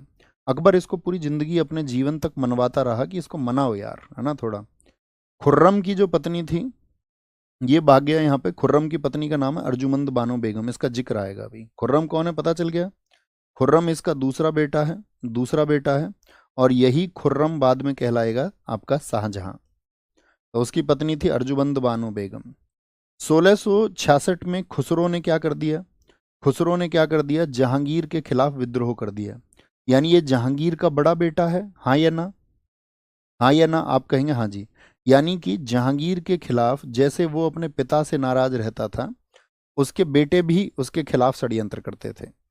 यहाँ क्या किया इसने? आगरा से लाहौर गया, वहाँ कुछ लोगों ने इसको प्रॉमिस किया, लाहौर के दीवान ने, आगरा के दीवान ने, सिखों के 5वें गुरु अर्जुन देव ने भी इसको सहायता देने का वचन दिया। इसीलिए सिखों के 5वें गुरु अर्जुन देव की हत्या किसने करवाई थी? जहांगीर ने करवाई थी। किसने करवाई थी? जहांगीर ने करवाई थी। मानसिंह ने इसको साथ देने का वादा किया था, ठीक है, मानसिंह इसके मामा लगते थे। मिर्जा अजीज कोका, ये भी एक सरदार थे दिल्ली के बड़े। इन सब लोगों ने प्रॉमिस किया खुसरो खां को कि तुम अपने पिता को गद्दी से हटा दो, ठीक है। तो इसमें क्या बोलेंगे, ये विद्रोह इसने कर दिया, लेकिन ये इसमें कामयाब नहीं हुआ। बाद में इसने अपनी गलती स्वीकार की और इसको क्या बोलते हैं, माफ कर दिया। अपने बेटे को माफ कर दिया, लेकिन सिख गुरु की हत्या करवा दी। तब ये थोड़ा बड़ा होता है जहांगीर, तो 1611 में इसकी शादी करवाई गई मेहरुन्निसा से। मेहरुन्निसा से बहुत इंपॉर्टेंट है, पूछा जाता है। दरअसल में कहते हैं इसको जो मेहरुन्निसा है उससे प्रेम हो गया था। एक बार इसने उसको मीना बाजार में देख लिया था और फिर कहा जाता है कि इसने षड्यंत्र से उसके पति की हत्या करवा दी। तो उसके पति का नाम था शेर अफगान, तो ये शेर अफगान की विधवा थी और इसकी एक बेटी भी थी। वहाँ से क्या बोलेंगे, इसकी बेटी लाडली बेगम की शादी जहांगीर के पुत्र शहरयार से हुई। तो ये जो बेटी है ये किसकी बेटी है? लाडली बेगम। ये शेर अफगान और मेहरुन्निसा, यानी कि शेर अफगान उसका पहला पति था। तो इन दोनों से एक बेटी भी थी और इस बेटी की शादी करवा दी शहरयार से। मतलब बेटी की शादी अपने लड़के से, शहरयार कौन है? दासी पुत्र। तो उसकी शादी करा दी अपने बेटे से और माँ से शादी कर ली खुद। यहां पर मेहरुन्निसा का, ये किसका भाई है? मेहरुन्निसा का। मेहरुन्निसा को हम किस नाम से जानते हैं बताओ जरा? नूर जहां। मेहरुन्निसा के भाई का नाम है आशफ खान, इसको भी दरबार में जगह दी गई, खाने सामा। इसके पिता का नाम था आपका मिर्जा ग्यास बेग, इसको जहांगीर ने टाइटल दिया एतमा उद्दौला। आप समझ रहे हैं कि इसने पूरी फैमिली को सम्मान दिया है, पूरी फैमिली को खुश किया। और इसकी फैमिली तो आपका आसफ खान हो गया, मिर्जा ग्यास बेग हो गया। मिर्जा ग्यास बेग की मृत्यु हुई आपका कब? 1662 में। क्या बोलेंगे? 1600 नहीं, 1662 नहीं, 1612 होना चाहिए। 62 का क्या मतलब है? 1612 में, ठीक है, 1612 में। इसमें हमको थोड़ा कन्फ्यूजन है।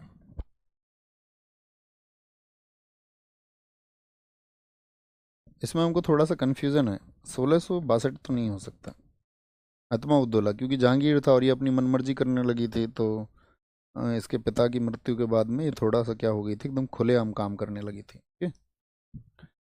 देखिए इसका जो ससुर है, अभी हमें याद आता है तो हम आपको बताते हैं। इसका जो ससुर है वो है एतमा उद्दौला, और एतमा उद्दौला का मकबरा बनवाया किसने? इसकी बेटी ने। ये कहाँ पर? आगरा में। ये फोटो देख रहे हैं, आपको कुछ कुछ ताजमहल के जैसा लग रहा है, तो इसीलिए इसको बेबी ताज कहते हैं। क्या बोलते हैं? छोटा ताजमहल, बेबी ताज।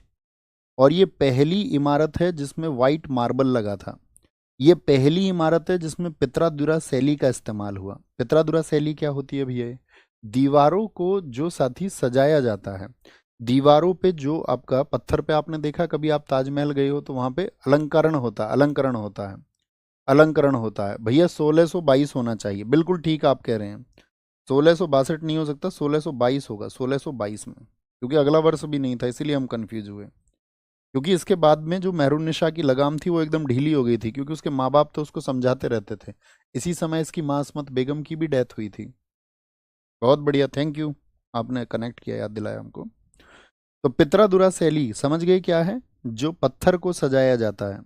तो पित्रादुरा शैली का इस्तेमाल किस में होता है बताएं फटाफट से? तो आप कहोगे पित्रादुरा शैली का इस्तेमाल है आपका इसमें, और सफ़ेद संगमरमर का। ये बेबी ताज में है, इसको बेबी ताज भी कहते हैं। मेहरुन्निसा की माँ जो थी, तो पिता हो गए एतमा उद्दौला, भाई आशफ खान।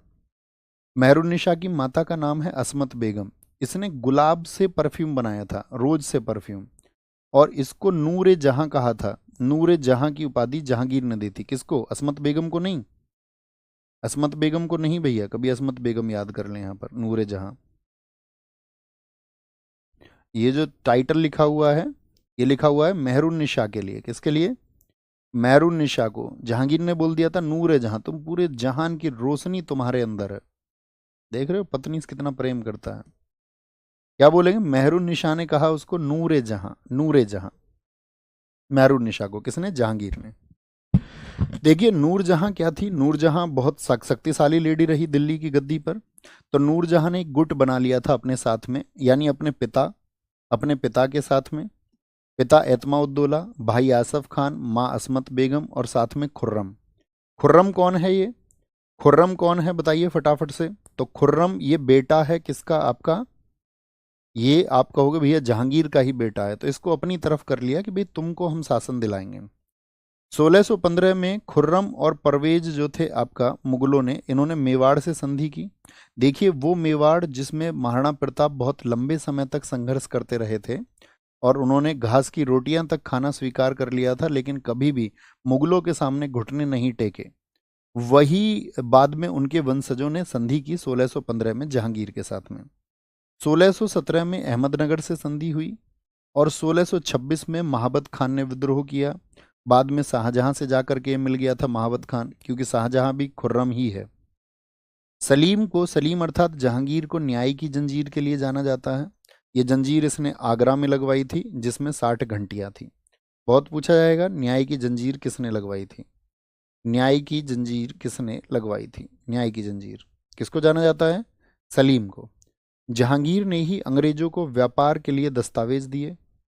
तो कौन कौन अंग्रेज आए इसके समय व्यापार की परमिशन लेने, क्योंकि आप आधुनिक भारत में पढ़ोगे पुर्तगाली आ चुके थे।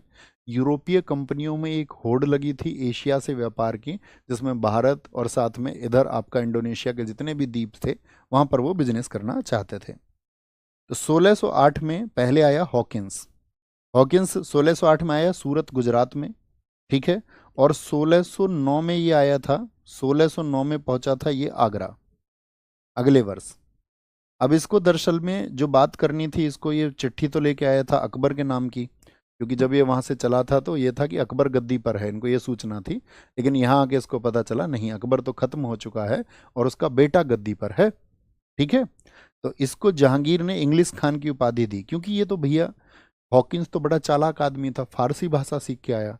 अकबर ने देखा, अरे है अंग्रेज आदमी फारसी भाषा में बात कर रहा है, तो वो एकदम से हतप्रभ रह गया, आश्चर्यचकित हो गया था। तो इसको बोला इंग्लिश खान, यानी कि मुसलमान, ऐसा मुसलमान क्योंकि फारसी होने की वजह से, और अंग्रेज है ही इंग्लिश खान। इसको दरबार में रखा, खूब सम्मान दिया इसको, दुनिया भर की विस्की विस्की सब पिलाता था इसको, शराब। ये भी बहुत सारे गिफ्ट लेके आया था, ठीक है। पुर्तगालियों ने इसके गिफ्ट छीन लिए थे आपका हॉकिंस के, लेकिन ये बहुत सारे गिफ्ट पुर्तगालियों को दे करके, ये बोल करके कि भाई मुझे मिलवा दो एक बार, बहुत सारे गिफ्ट इसके लिए भी बचा के लाया। सब कुछ गिफ्ट विफ्ट दिए, कुत्ते लेके आया था, जहांगीर को कुत्ते बहुत पसंद थे, तो कुत्तों की कई नस्ल लेके आया था इसके लिए, ठीक है। अकबर, क्योंकि इसके पिता जो था अकबर, उसको भी काफ़ी कुत्ते पसंद थे, तो दोनों की पसंद यहाँ पर मैच हो गई। नहीं तो गिफ्ट तो अकबर के लिए लाया था, है ना। बहुत सारी पेंटिंग्स लाया था, क्योंकि अकबर को भी पेंटिंग्स का शौक था और जहांगीर को भी। लेकिन इसकी दाल नहीं गल पाई, इसकी शादी भी करवाई, ठीक है। हॉकिंस की शादी भी करवाई थी, एक आर्मीनियाई लड़की रहती थी अकबर के दरबार में, उसके हरम में, इससे शादी भी करवा दी। इसको सब कुछ दिया, मौज मस्ती करवाई खूब। लेकिन जब भी ये व्यापार की बात करता था तब भी अकबर दूसरी बात करने इससे बैठ जाता था, सॉरी जहांगीर दूसरी बात इससे करने बैठ जाता था। तो इस तरह से ये सफल नहीं हो पाया था। 1611 में दूसरा अंग्रेज आया मिडल्टन। उन्होंने देखा कि भाई ये मान क्यों नहीं रहा है जहांगीर, क्योंकि आपको याद रखना है इस समय पर पुर्तगाली भारत में शक्ति थे और पुर्तगाली का प्रभाव था। जितने भी पुर्तगाली थे, पुर्तगाली प्रभाव मुगलों पर भी था कि भाई इनके पास तो नौसेना है, समुद्र में ये मजबूत हैं। तो अंग्रेजों ने सोचा पहले पुर्तगाली प्रभाव को खत्म करना होगा। तो इसीलिए जब मिडल्टन आया तो उसने एक वॉर लड़ा था, स्वाली वॉर। और उस स्वाली वॉर में क्या हुआ था, अंग्रेजों ने पुर्तगालियों को हरा दिया था, ठीक है, 1612 में। 1612 में पॉल कैनिंग एडवर्ड आए, इनको भी सफलता नहीं मिली। 1615 में थॉमस रो आया। कौन आया, थॉमस रो आया 1615 में, ठीक है। ये व्यापार की परमिशन के लिए आए थे। जहांगीर गद्दी पर कब से कब तक रहा, 1605 से 1627। इसकी डेथ हो गई 1627 में। और इसने अपनी आत्मकथा लिखी थी जिसको बोला जाता है तुजुक ए जहांगीरी, फारसी भाषा में। लेकिन यह इसको पूरी नहीं कर पाया था, पूरी नहीं कर पाया। और इसको पूरा किया था मोतीबिंद खां ने, इसके समय पर ही एक लेखक था। जहांगीर का समय चित्रकला का स्वर्णकाल कहलाता है, बहुत इंपॉर्टेंट है। इसके समय के चित्रकला का स्वर्णकाल कहते हैं। इसके समय के प्रसिद्ध चित्रकार फारूक बेग, दौलत खां और मंसूर, जिसकी उपाधि है नादिरुल असर। जहांगीर की मृत्यु के समय सिर्फ दो पुत्र खुर्रम और शहरयार जीवित रहे, यानी कि खुसरो खां मर गया पहले ही। और एक पुत्र का और नाम बताइए आप जिसकी डेथ हो गई, एक पुत्र का नाम आप बताएंगे तो आप क्या बोलोगे, भैया अभी खुर्रम ही जीवित है, खुसरो खां मर चुका है जिसने अपने पिता के खिलाफ विद्रोह किया 1606 में। शहरयार जो दासी पुत्र है वो बचा हुआ है, एक बेटा मर गया, बताओ कौन सा। एक और बेटे का नाम बताओ।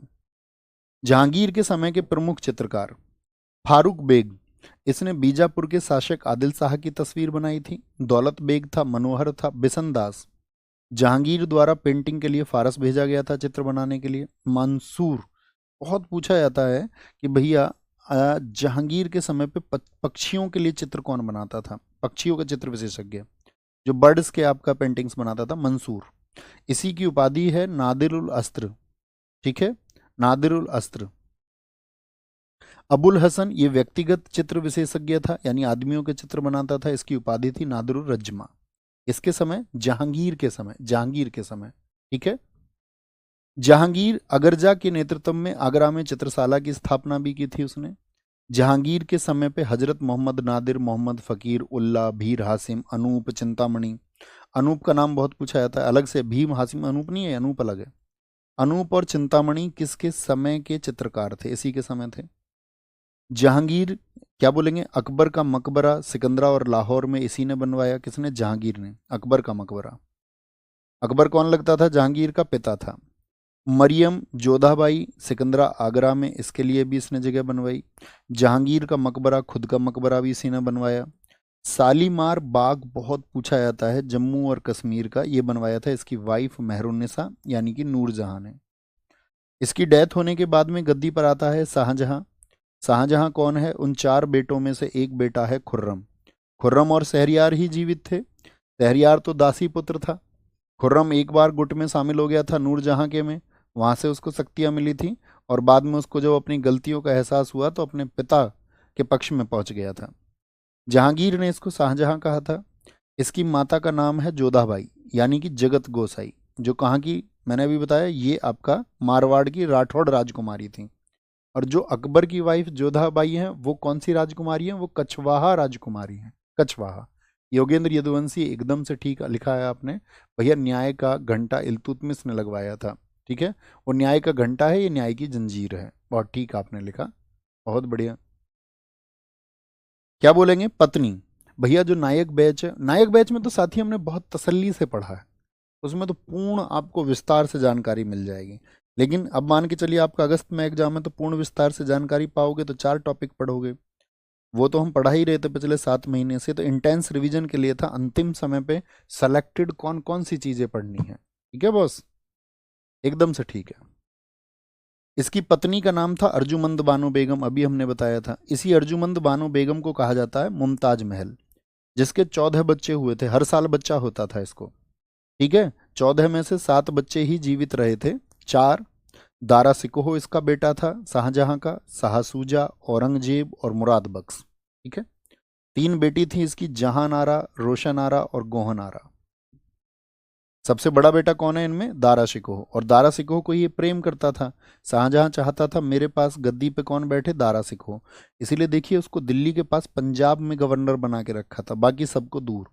शाहसूजा को बंगाल में, औरंगजेब को तो सबसे ही दूर रखा था साउथ में, और मुराद बख्श को रखा था गुजरात में। कहाँ पर, गुजरात में।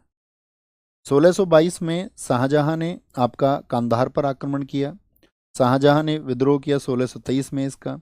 जहांगीर की मौत के समय पर शाहजहां दक्षिण में था।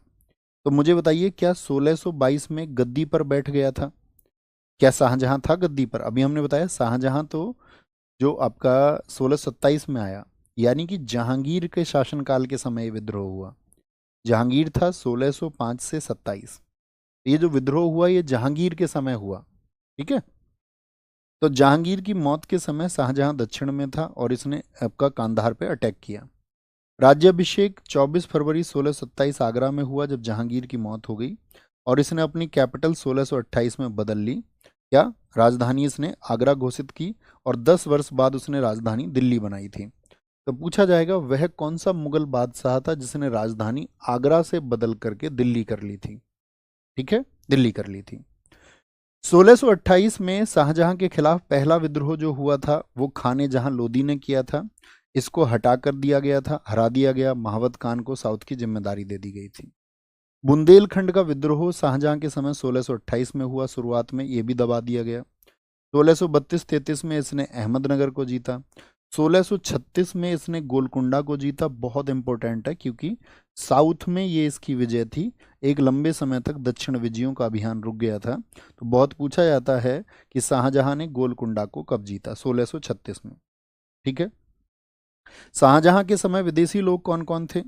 तो शाहजहां के समय जो विदेशी लोग भारत में आए, एक तो पीटर मुंडी था, एक निकोलस मनुची था, ये दोनों इटली के थे। ठीक है। इसी ने पुस्तक लिखी है, निकोलस मनुची ने, आपका हिस्टोरिया डी मोगोर।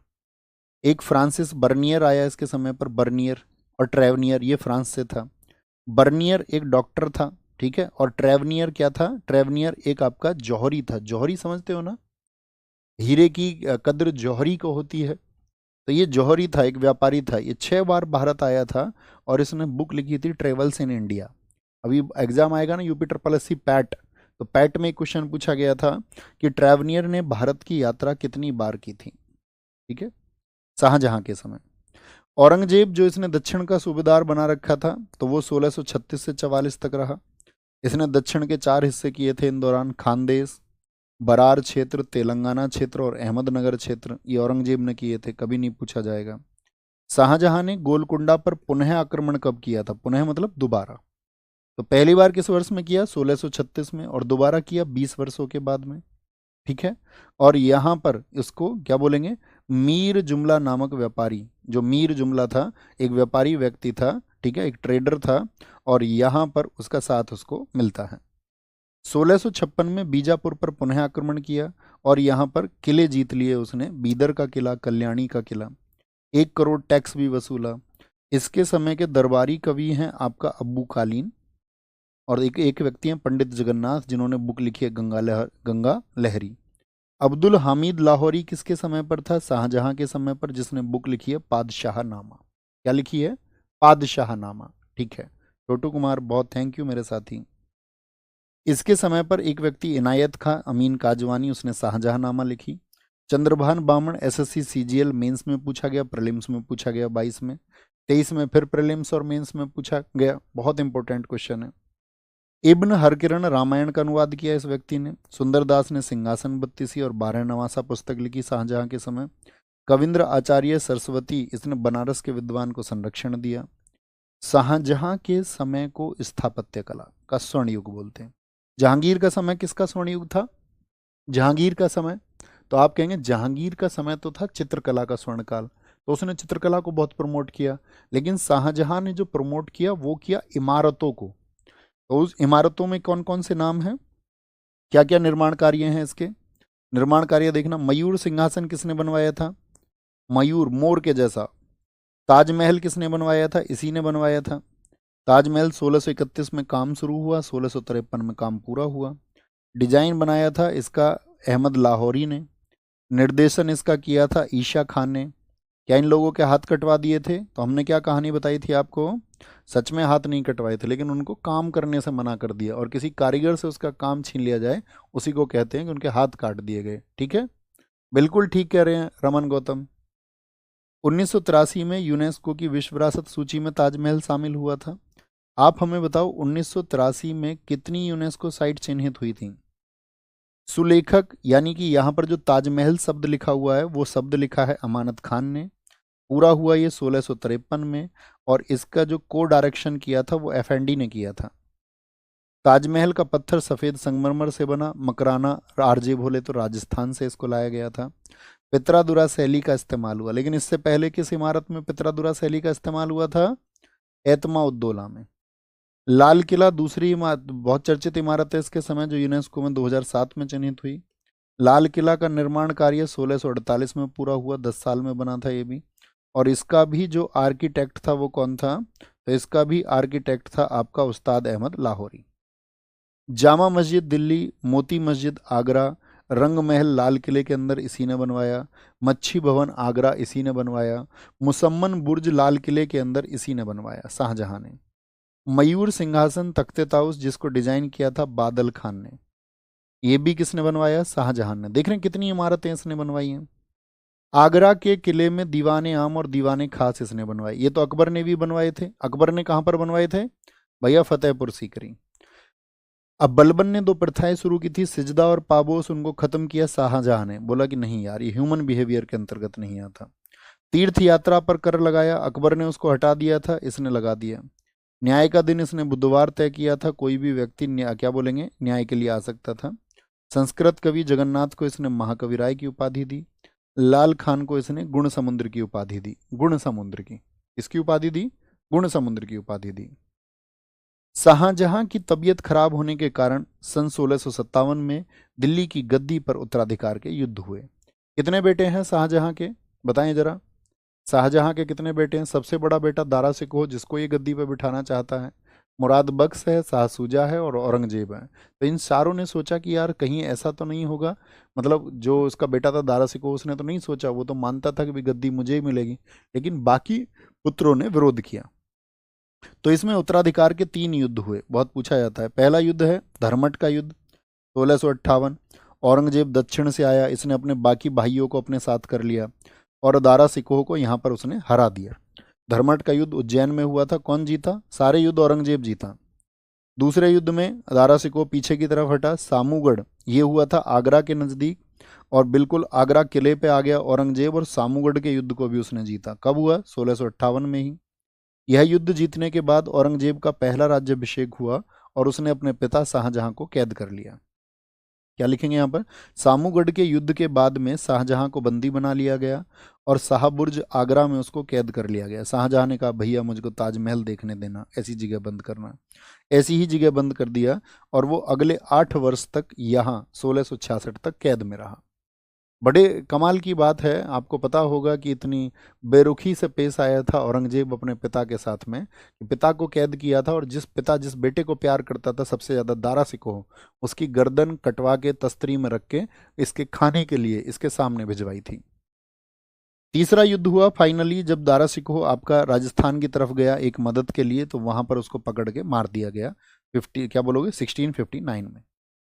यहाँ पर दारा सिकोह के बारे में लिखे हुआ है। दारा सिकोह को एक बहुत उदार व्यक्ति था, दारा सिकोह पढ़ा लिखा व्यक्ति था। तो दारा सिकोह को लघु अकबर कहा जाता है। क्या कहते हैं? लघु अकबर कहा जाता है, लघु अकबर, लघु अकबर। ये इतिहासकार है लेनपूल, जिसने हुमायूं को कहा था कि हुमायूं का जीवन लड़खड़ाता हुआ जीवन है। ओके। इसके आध्यात्मिक गुरु मियाँ मीर थे और हिंदू विद्वान लाल वैरागी भी इसके गुरु थे। इसने 52 उपनिषदों का साथ ही फारसी में अनुवाद किया। ये भारत के उपनिषदों से बहुत प्रभावित था, और किस नाम से? सीरे अकबर के नाम से किया था। यह किस नाम से रचनाएं लिखता था? कादरी नाम से रचनाएं लिखाता था। ठीक है।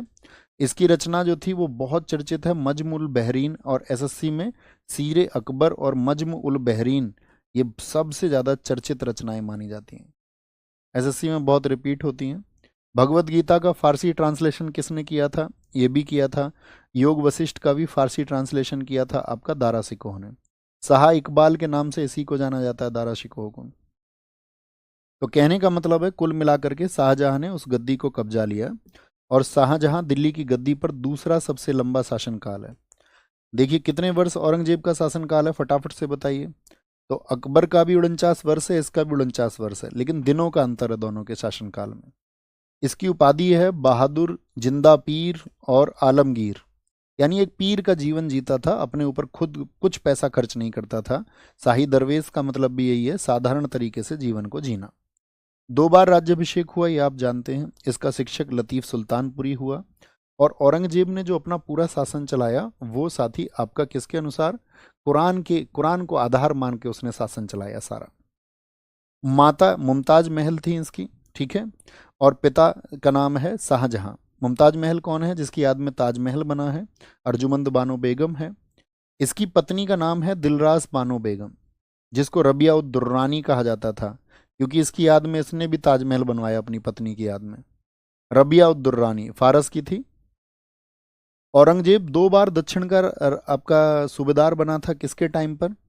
ये शाहजहां के टाइम पर बना था। पहली पोस्टिंग उसको 1636 से 44 मिली थी, और 1652 से 57 मिली थी। 57 में शाहजहां की तबीयत खराब हो गई थी, तो औरंगजेब आपका गद्दी के लिए लायक हो गया था। औरंगजेब ने बलबन ने जो नौरोज शुरू करवाया, जो चित्रकारी होती थी, जो झरोका दर्शन, राजा आके विंडो पे आके हाथ मिलाता था सेलिब्रिटी की तरह, वो सब हटा दिया गया। सिक्कों पर कलमा, सिक्कों पर कलमा, राजपूत टीका, ये सब हटा दिया गया। सर जी क्वेश्चन कब बताएंगे कैसे बनेंगे? बच्चा क्वेश्चन तो आपको पता होना चाहिए, उतनी समझ तो आपको होनी चाहिए। अब आप कोई पहली क्लास में तो है नहीं। बताइए आप, नौरोज उत्सव किसने बंद कराया था? खुद सोचिए, है ना। और आपको क्वेश्चन प्रैक्टिस करनी है तो हमने बताया यूट्यूब पे हमने नाइक 2.0 सीरीज कराई है 2025 एसएससी एग्जाम्स के लिए, उसमें आप देख सकते हैं। ये तो बहुत बचकानी बात हो जाएगी दोस्त। अब तक तुम 10th 12th तो की ही होगी ना तुमने, तो थ्योरी पढ़ते समय क्या होता था? बोले भैया स्कूल में ध्यान से पढ़ा ही नहीं कभी, ये तो हमको तो जादू करना था, 1 महीने में सब कमाल।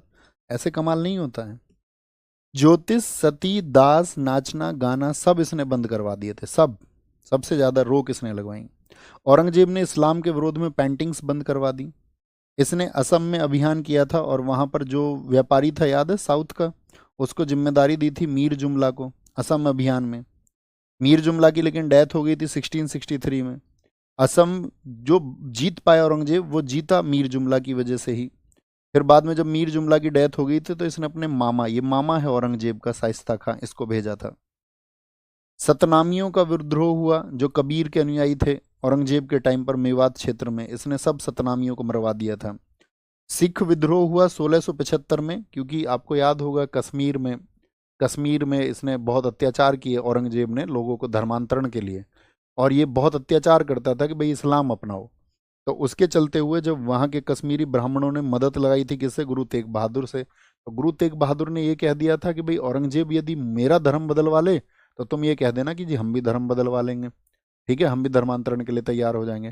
तो गुरु तेग बहादुर को बहुत तड़पाया था औरंगजेब ने, उनके शरीर के एक एक हिस्से को काटा था, जैसे संभाजी महाराज जी के साथ में किया, वही इन्हीं के साथ में भी किया। अंत में जब ये इन्होंने नहीं इस्लाम स्वीकार किया था तो इनकी गर्दन को काट करके, वो शीसगंज गुरुद्वारा जो है उसका नाम इसलिए क्योंकि वहां पे शीस रखा गया, शीसगंज गुरुद्वारा। तो सिखों के 9वें गुरु आपका तेग बहादुर की हत्या किसने करवाई थी? तो तेग बहादुर जी की हत्या करवाई किसने? औरंगजेब ने। राजपूतों का विद्रोह हुआ 1678 में, ठीक है, मारवाड़ पर इसने अधिकार कर लिया। फिर इसके बदले में राजपूतों ने विद्रोह किया, वहां पे सारे मंदिर तोड़ने के आदेश दे दिए औरंगजेब ने। मेवाड़ ने मारवाड़ का साथ दिया, मुगल सेना ने उदयपुर को तभी कंट्रोल कर लिया था औरंगजेब की सेना ने। औरंगजेब के पुत्र अकबर का विद्रोह। देखिए ये अकबर वो नहीं है जो औरंगजेब का दादा लगेगा। एक तो अकबर है, अकबर का बेटा जहांगीर, जहांगीर का बेटा शाहजहां, और शाहजहां का बेटा औरंगजेब। तो अकबर का पड़पोता है एक, तो अकबर का पड़पोता है औरंगजेब। तो औरंगजेब ने अपने बेटे का नाम भी अकबर रखा था। तो अकबर वर्सेज औरंगजेब, और साथ में इसका बेटा जो मुअज्जम था, ये इसका साथी रहा।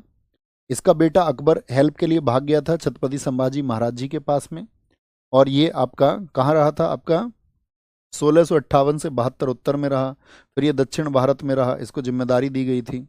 1682 में अकबर के पीछे ये दक्षिण गया, लेकिन संभाजी महाराज जी ने उसको वहां पर हेल्प नहीं किया था, ठीक है, तो इसकी वजह से ये फिर चला गया था। 1686 में आदिल शाह के पुत्र सिकंदर शाह से बीजापुर इसने जीता। 1686 में किसने? ये जिम्मेदारी दी गई थी मुअज्जम को, ठीक है, औरंगजेब ने जीता। 1687 में औरंगजेब ने गोलकुंडा जीता। दोनों पूछे जाते हैं क्वेश्चन, गोलकुंडा और बीजापुर ये दक्षिण विजय थी। तो जिसने जब जब जीता, जैसे शाहजहां के समय 36 और 56 में। यहाँ पे शासक था अब्दुल हसन कुतुब शाह, और यहाँ पे गद्दारी की थी उसके एक व्यक्ति था अब्दुल गनी, उसने गद्दारी कर दी थी। औरंगजेब के समय पे जो हिंदू मनसबदार थे उनकी संख्या 33% थी, यानी मंत्री समझ लीजिए आप, कितने मंत्री थे उसके? 33%। औरंगजेब के समय सूबे, जैसे आज भारत में कितने राज्य हैं? टोटल 28 राज्य हैं। तो मुगल काल में कहा जाता था उनको सूबे।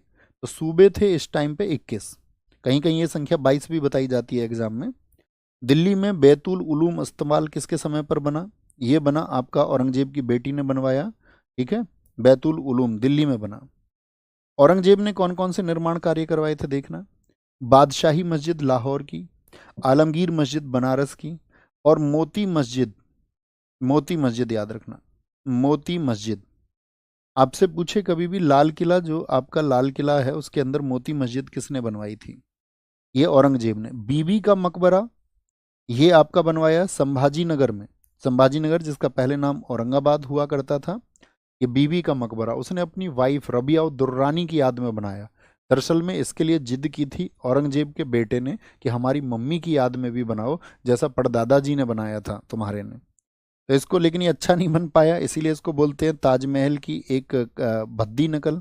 ठीक है, इसको साउथ का ताजमहल भी कहते हैं। और रबिया की याद में औरंगजेब के पुत्र आजम शाह ने इसको बनवाया था। इसका जो डिजाइनर वो मतलब सस्ता डिजाइनर पकड़ लिया, ऐसे समझो, आर्किटेक्ट सस्ता था, अतातुल्ला। यहां पर देखिए मुगल शासन व्यवस्था, इससे कभी कभार क्वेश्चन बनते हैं क्या क्या। देखिए मुगलों की एक व्यवस्था, एक जैसे आज केंद्र में सरकार होती है, आप सब जानते हो, आज केंद्र में सरकार होती है और फिर सरकार कहाँ होती है, राज्य स्तर पर होती है। हाँ या ना? आप कहोगे हाँ जी भैया, फिर राज्य स्तर पर सरकार होती है। तो इसी तरह से मुगलों ने भी अपनी शासन को बांटा हुआ था। तो सबसे ऊपर जो टॉप पे होता था वो होता था मुगल बादशाह, उससे नीचे होते थे मंत्री।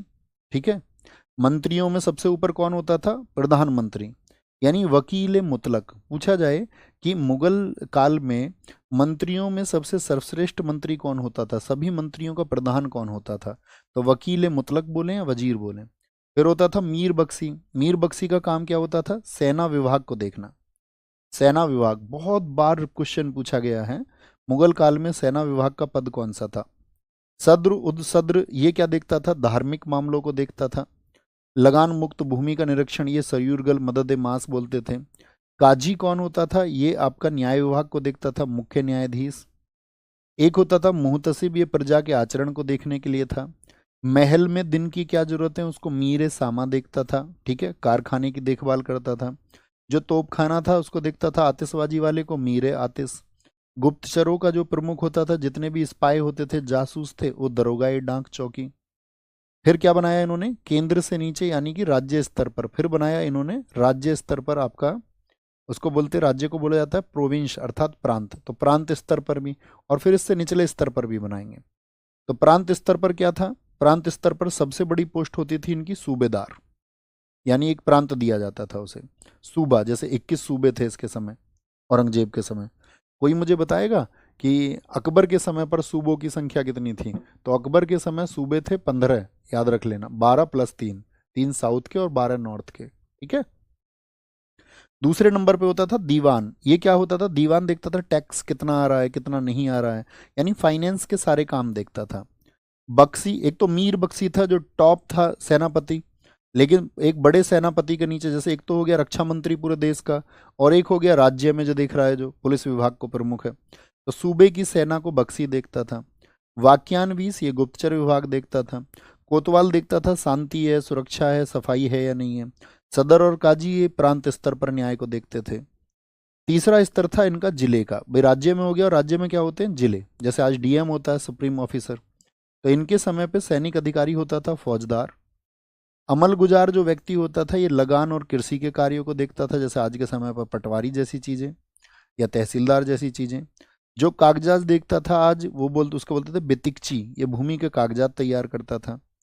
और जिले से नीचे क्या होते हैं आपका गांव, तो गांव में भी इन्होंने शासन व्यवस्था बना रखी थी परगने में। सिकदार ये प्रमुख सैनिक अधिकारी होता था। आमिल वित्त अधिकारी होता था। फौजदार खजांची कानून को कृषि संबंधित, और कारकुन क्लर्क होता था। जर्नली एसएससी इन एग्जामिनेशंस को नहीं पूछती है। ओके, और ठीक आंसर आपने दिया था पीयूष गुप्ता भाई, सबसे पहले आंसर दिया था। औरंगजेब एक कुशल वीणा वादक था। औरंगजेब क्या बजाता था, वीणा। औरंगजेब के समय भी कुछ विदेशी व्यक्ति आए थे आपका, थैवनॉट फ्रांस से आया था, गोमल करेरी इटली से आया था, और जॉन फ्रियार ब्रिटेन से आया था। कहाँ से आया था, ब्रिटेन से आया था। अकबर ने जजिया को कब हटाया था बताइए, दातीज 1564 में उसने जजिया को हटा दिया था, लेकिन इसने जजिया को फिर से लगा दिया। औरंगजेब के समय पर जाट विद्रोह हुए, भैया एनसीईआरटी से जैसे हटा दिया गया है मुगलों को, तो क्या क्वेश्चन आ सकते हैं बच्चे, जब तक एसएससी आपको स्पेशली अपने नोटिफिकेशन में ना लिख दे कि भाई आपका एसएससी ने कहीं ये लिख रखा है कि आपसे जो क्वेश्चन पूछे जाएंगे वो एनसीईआरटी से पूछे जाएंगे या एनसीईआरटी बेस्ड क्वेश्चंस होंगे, आपने नोटिफिकेशन को पढ़ा, उसमें कहीं है ऐसा? हाँ, अगर वो ये लिख दे एनसीईआरटी बेस्ड होगा पैटर्न, तो हम उसको फॉलो कर लेंगे फिर। लेकिन आपके एग्जाम में ऐसा नहीं आता है कि एनसीईआरटी से क्वेश्चन आएंगे, तो यानी कि वो सिर्फ एनसीईआरटी से हटा है, बाकी बाकी जगह पर वो मौजूद है, बाकी रिसोर्सेज में, बाकी सोर्सेज में वो मौजूद है, तो क्वेश्चन आने की बिल्कुल संभावनाएं हैं। Okay boss. औरंगजेब के समय पर जाट विद्रोह हुए थे। जाट नेता चूड़ामन जी ने विद्रोह किया था आगरा यूपी में। उनके बाद में गोकुल ने विद्रोह किया। उनके बाद में राजा राम जी ने विद्रोह किया। राजा राम तो इतने विद्रोही हुए मुगलों के कि इन्होंने अकबर की जो कब्र में अस्थियां थी उनको खुदवा लिया था और अस्थियां निकलवा के उनको शवदाह करवा दिया था, जलवा दी थी वो अस्थियां। ठीक है, वो जलवा दी थी इन्होंने। ओके। औरंगजेब की मृत्यु 1707 में हुई। कब हुई है औरंगजेब की डेथ? 1707 में। और उसका मकबरा कहाँ पर है? संभाजी नगर में, महाराष्ट्र में। अब हम शुरू करते हैं आधुनिक भारत के इतिहास को। आधुनिक भारत के इतिहास से मतलब क्या है? औरंगजेब की डेथ हुई 1707 में, और औरंगजेब की डेथ के बाद का जो समय है यानी कि उसको कहा जाता है मॉडर्न इंडिया। तो औरंगजेब के बाद गद्दी पे कौन बैठा? यहाँ से बहुत छोटे फैक्ट पूछे जाएंगे, ध्यान से देखना। तो आप कहेंगे भैया बहादुर शाह प्रथम, ये कौन है? मुअज्जम है। इसका उपनाम, बहुत बूढ़ा व्यक्ति था जब ये गद्दी पर बैठा। इसको साहे बेखबर, इसको शासन का कोई मतलब नहीं था। इसको शाह आलम प्रथम भी बोलते हैं। वास्तविक नाम है इसका, औरंगजेब का बेटा है ये मुअज्जम। कौन है? औरंगजेब का बेटा। औरंगजेब की मृत्यु के समय उसके 3 पुत्र जीवित थे। एक तो शहजादा मुअज्जम यानी कि बहादुर शाह प्रथम। दूसरा आजम था जो अपनी पिता के, जो रबिया उद दौरानी का मकबरा बनाने की बात कर रहा था। और तीसरा बेटा था उसका शहजादा कामबख्श। कौन? कामबख्श। इसने क्या किया? गुरु गोविंद सिंह की मदद से 1707 के उत्तराधिकार के जाजऊ के युद्ध में अपने भाई कामबख्श को हराया। किसने हराया कामबख्श को? किसने हराया कामबख्श को? तो आप कहेंगे भैया मुअज्जम ने। मुअज्जम ने, क्योंकि इसको गद्दी के लिए चैलेंज हो रहा था कि इसके भाई इसके खिलाफ थे। तो इसकी मदद की किसने? गुरु गोविंद सिंह, जो 10वें गुरु थे, और गद्दी पर बिठा दिया गया। लेकिन गद्दी पर बैठने के बाद में भाई साहब फिदा हो गए। बीवी फिदवा नाम की एक व्यक्ति थी, महिला थी एक, उस पर फिदा हो जाते हैं। वही शासन चलाती है जूलियाना, उसके साथ ये हाथी घूमते रहते थे दिल्ली में। 1709 में इसने अपने दूसरे भाई कामबख्श को हराया, और इसी के समय विघटन की पृष्ठभूमि तैयार हो गई। या अगर हम बोले बहादुर शाह प्रथम, औरंगजेब तक मुगलों का शासन बहुत केंद्रीकृत तरीके से चला था, मजबूती से। लेकिन इसके बाद क्या हुआ? इसके बाद विघटन होता चला गया।